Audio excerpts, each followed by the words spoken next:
Most cases of depression are treatable, and yet only about 50% of people experiencing depression seek help.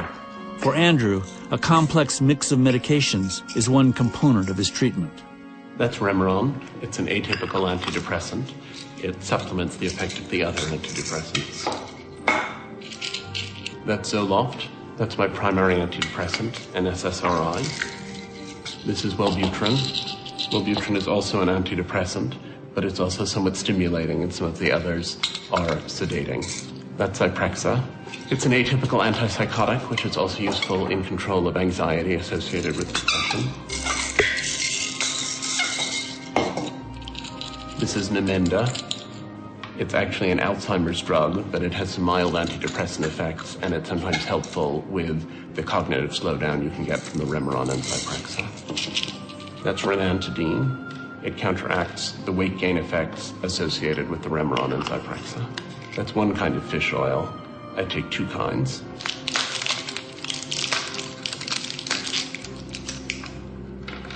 That's my morning.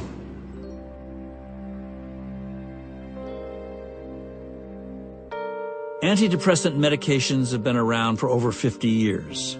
There are currently about 25 approved drugs to choose from, all of which target mood-influencing chemicals in the brain. In the healthy brain, each of the neurons release chemicals called neurotransmitters that communicate with adjacent cells. They function like an elaborate circuit board. In the depressed brain, it appears that some neurotransmitters, like serotonin, dopamine, and norepinephrine, stop working properly and communication breaks down. When that happens, symptoms of depression start to manifest themselves. There's not a single neurotransmitter that's responsible for all of those symptoms, namely the fatigue and trouble concentrating and decreased memory and decreased libido and inability to experience pleasure. That's not a single neurotransmitter, but we do know that there is a relative serotonin deficiency in many patients with depression. We know that norepinephrine appears to be dysfunctional in depression, and more recently we've learned that dopamine, which is the neurotransmitter involved in the ability to experience pleasure, is also awry in depression, and other neurotransmitters as well. Many antidepressants, like Zoloft and Prozac, work in a similar way, targeting malfunctioning neurotransmitters and restoring communication. This process can take 6 to 8 weeks, a long time for a person seeking relief. The Cronsons are coming. For some people, a single drug isn't enough to restore the brain's balance.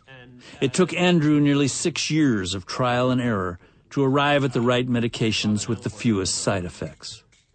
He believes that he would not need as many pills today if he had started on medication sooner. Sometimes I look at this whole thing full of pills and I think, over the next month, I'll eat all of those pills, and just the quantity of them completely overwhelms me. It seems like so much stuff. And I look at them when they're in my hand like that, and I think to myself, that's what stands between me and insanity. It's a very unsettling experience.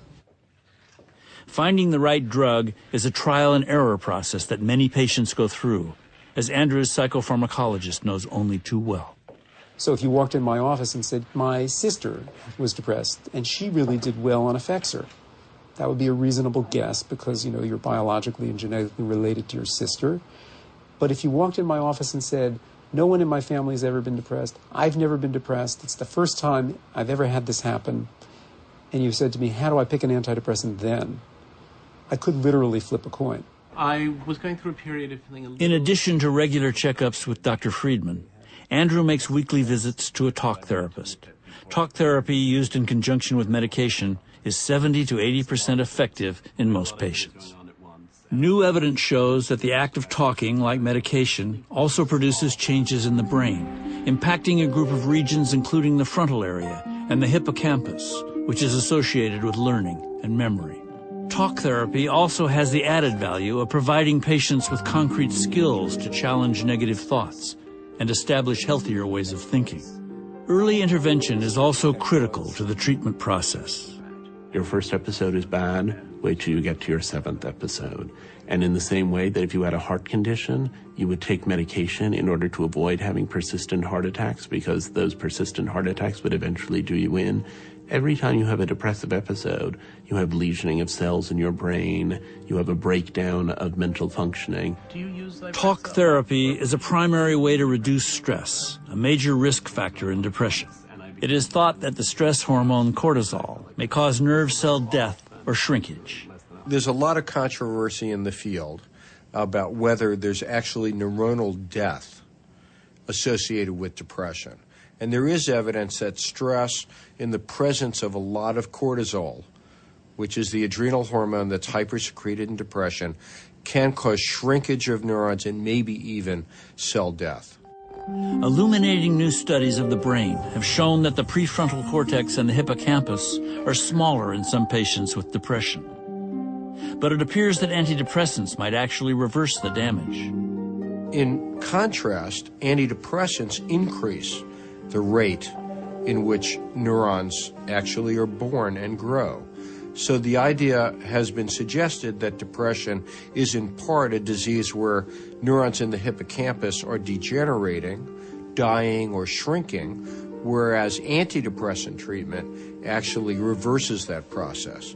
And that's a viable hypothesis. It's just not yet proven. What has been proven in animal studies is that exercise stimulates nerve cell growth in the hippocampus, which might explain exercise's positive impact on depressed patients. For people with mild depression, exercise alone can dramatically reduce the symptoms of depression. For others, like Andrew, it has become an essential component of his treatment.